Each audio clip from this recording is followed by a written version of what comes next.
Assalamualaikum warahmatullahi wabarakatuh, sahabat para pejuang Riyadho. Masya Allah, tabarakallah, alhamdulillah, balik lagi di channel YouTube Ovi Samsia. Nah, seperti biasa, aku bakal nyemangatin lagi nih teman-teman dengan testimoni dan pengalaman para sahabat pejuang Riyadho yang udah di-share di grup W40H dan grup Boleh Tanya Apapun. Buat teman-teman yang baru gabung, selamat datang. Kenalkan aku Ovi. Jadi di konten YouTube ini lebih banyak ngebahas tentang Riyadho W40H, sedekah subuh, terus sholawat pohon uang, dan masih banyak lagi ya. Dan boleh juga nih kalau mau silaturahmi, langsung aja ke TikTok aku. Ini dia, sama Instagram. Karena di sana banyak banget aku share tentang tips-tips tentang Riyadho, terus ada juga testimoni dari teman-teman ya. Sebelumnya aku mau tanya dulu nih sama teman-teman ya. Aku bawain testimoni kayak gini tiap hari. Kalian bosan gak sih? Atau malah lebih semangat? Atau lebih ngedown lagi nih Riyadhonya karena terlalu banyak kayak gitu ya testimoni dari teman-teman. Terus kita ngebandingin nih, dia kok cepet, aku kok lambat kayak gitu. Boleh deh di komen ya di bawah. Testimoni yang pertama dari Kak Dede Indri. Assalamualaikum Kak. Waalaikumsalam. Aku ingin berbagi cerita nih. Aku sempat berada di titik dimana setiap hari cari yang sana sini buat nutupin bayar arisan.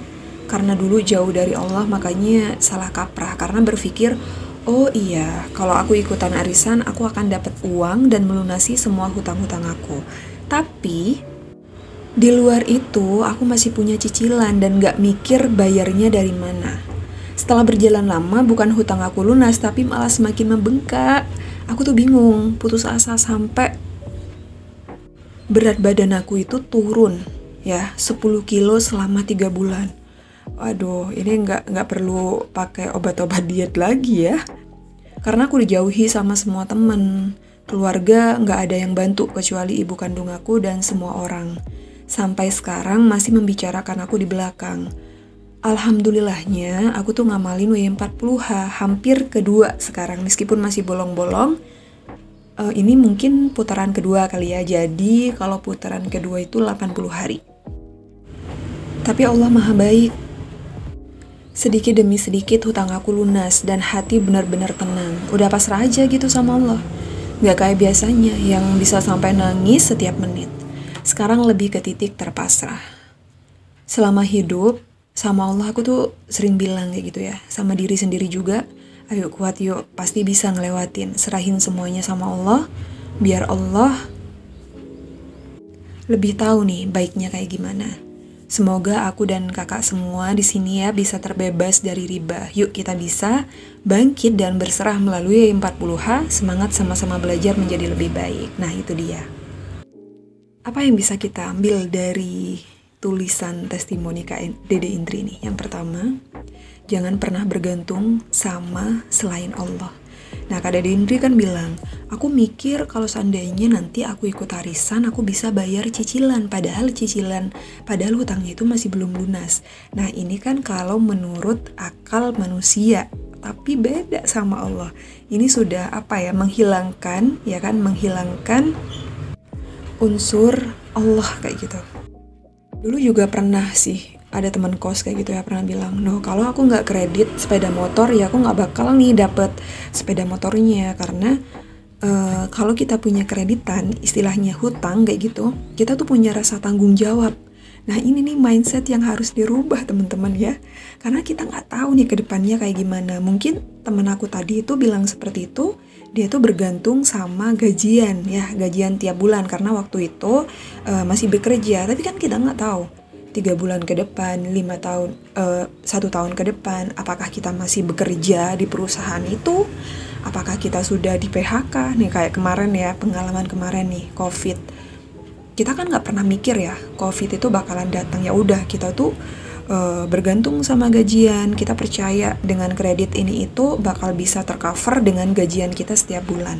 Ternyata Allah datangkan tuh ya kan musibah global COVID, akhirnya banyak yang di PHK, banyak yang kehilangan pekerjaannya, terpaksa bekerja di rumah, dan akhirnya kreditan tadi, cicilan-cicilan tadi terbengkalai nih, bingung cara bayarnya. Akhirnya kita stres, tambah numpuk ya kan masalah, tambah jauh juga rezekinya, karena rezeki itu seneng datang ke orang yang hatinya bahagia. Gimana mau datang?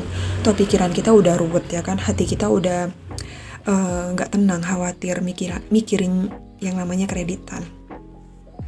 Nah itu kalau seandainya kita pakai akal manusia, bergantung selain Allah, jadinya ribet kayak gitu. Awalnya memang kayak yang manis kayak gitu kelihatannya, tapi sebenarnya itu cuma sementara aja. Kalau boleh cerita ya teman-teman ya, aku itu nggak pernah ikut arisan. Ya mungkin pernah lah dulu waktu SMA, masih belum tahu ilmu rezeki, terus tentang riyado dan lain-lain. Ya ibadah cuman ibadah doang kayak gitu.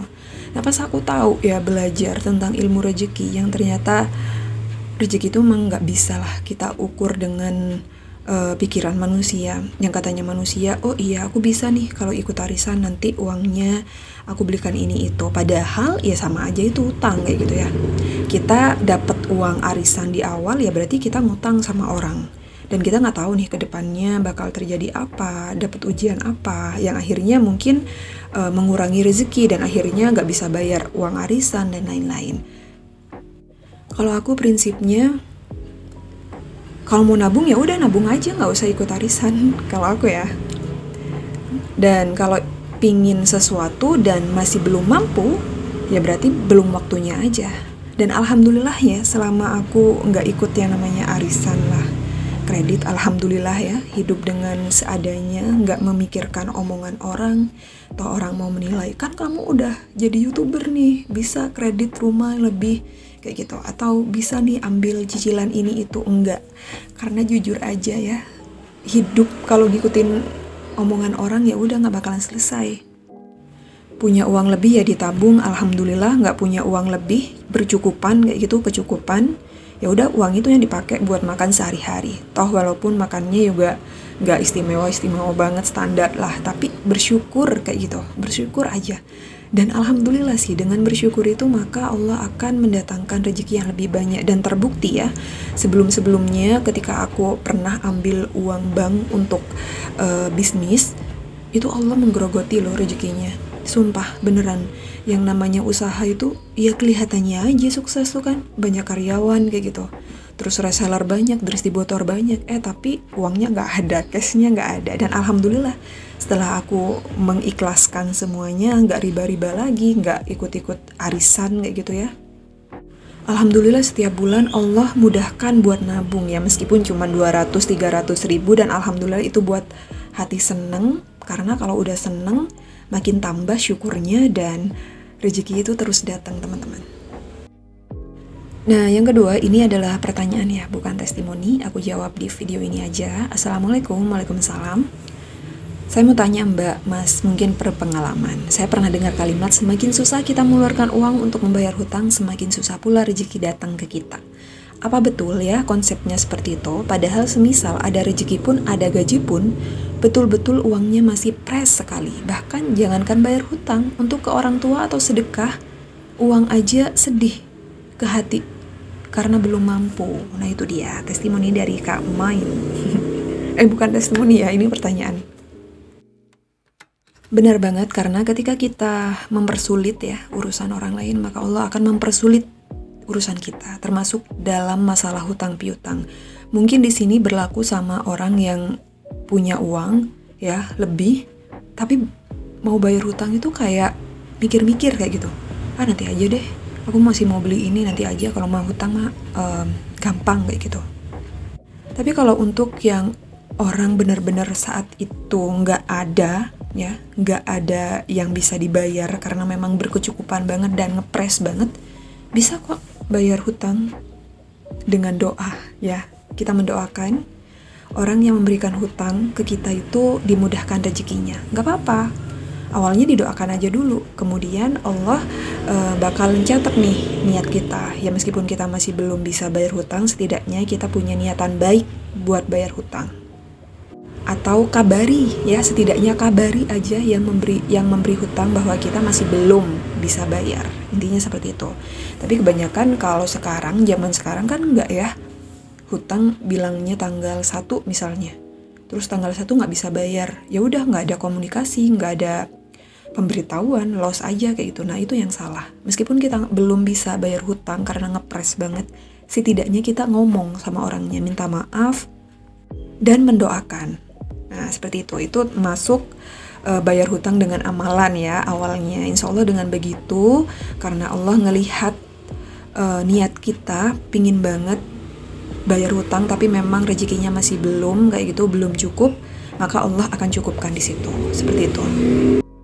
Jadi minimal kita bayarnya pakai sedekah yang lain. Nah kalau sedekah kan nggak harus hutang, nggak harus uang ya. Bisa dengan sedekah makanan, sedekah doa, sedekah ibadah kayak gitu. Sama halnya saat kita punya hutang tapi belum bisa bayar, ya udah kita doakan. Orang yang memberi hutang semakin banyak rezekinya. Nah itu juga udah termasuk nih. Tapi kalau seandainya memang udah ada nih uangnya, tapi kita pura-pura kayak gitu ya, pura-pura nggak ada uang. Misal uangnya 10 juta nih kan, hutangnya 1 juta. Nah itu kan bisa bayar tuh. Cuman karena kitanya nih pura-pura, ini kan cukup nih buat 1 bulan. Tenang, Allah maha tahu teman-teman ya. Meskipun kita ngomong udah ini cukup nih, udah ngepres banget, tapi Allah tahu loh kalau kamu itu lagi berbohong. Kita lagi menipu kayak gitu ya, menipu diri sendiri bilangnya cukup, padahal itu berlebih. Kenapa nggak dibayar aja hutangnya, daripada kita memegang uang yang bukan hak kita, itu malah menghambat rezeki kita. Sama halnya dengan air keran nih ya. Kalau seandainya pembukanya belum ditutup, bayar hutang kita masih belum dibayar kayak gitu, ya air yang di dalamnya tuh nggak bakalan ngucur, nggak bakalan ngalir. Seperti itu analoginya. Pengalaman aku punya hutang 10 juta ya. Jadi dulu memang sebelum aku nge-YouTube dan masuk ke dunia TikTok dan ya mendapatkan pekerjaan freelance ini, aku punya hutang 10 juta. Tapi meskipun aku punya hutang, aku nggak berkecil hati. Aku tetap ada niatan mau bayar. Niatnya kayak gimana? Ya udah setiap hari aku sediakan ya omplong kayak gitu, botol aqua yang bening kayak gitu, terus aku isi per hari 2.000. Jadi setiap aku belanja kayak gitu ya, belanja sayur dan lain-lain, kan ada tuh sisa uangnya entah 2.000, 1.500 rupiah kayak gitu, aku masukkan tuh ke dalam si botol aqua tadi. Terus aku berdoa sama Allah, ya Allah, aku beneran niat bayar hutang 10 juta. Gimana caranya, mudahkan kayak gitu. Intinya kita punya niatan nih, dan aku action juga. Actionnya ya tadi, naruh uang 500 ya, terus aku taruh di celengan itu, aku berdoa, dan beneran loh, alhamdulillah loh, 3 bulan langsung lunas hutangnya. Dan nggak tahu caranya kayak gimana, itu Allah yang ngatur semuanya. Intinya kita ada niat dan action ya. Niat dalam hati bayar dan action. Yang parah itu ya yang punya uang tapi nggak mau bayar hutang, niatnya nggak ada niatan buat bayar. Lebih baik nggak punya uang tapi kita niat nih ya mau bayar. Terus setelah itu action sama orangnya. Actionnya tadi apa? Ngasih tahu kalau kita sekarang memang lagi nggak ada uangnya. Tapi kita janji kayak gitu, kalau udah ada rezekinya pasti langsung kita bayar. Nah cukup itu aja dulu video kali ini. Semoga memotivasi ya buat teman-teman yang udah dengerin videonya. Makasih. Buat teman-teman yang sekarang lagi berjuang Riyadhah WM 40H, aku doakan semoga hajatnya dikabul ya sama Allah, hajat kecil ataupun hajat besar. Kita jumpa lagi di testimoni berikutnya. Assalamualaikum warahmatullahi wabarakatuh. Bye-bye. Makasih ya udah nonton videonya. Buat temen-temen yang butuh jasa desain logo, feed Instagram, flyer untuk promosi all shop jualan kamu, bisa langsung aja hubungin Instagram Syam Creative Design. Mau tanya-tanya dulu? Boleh banget.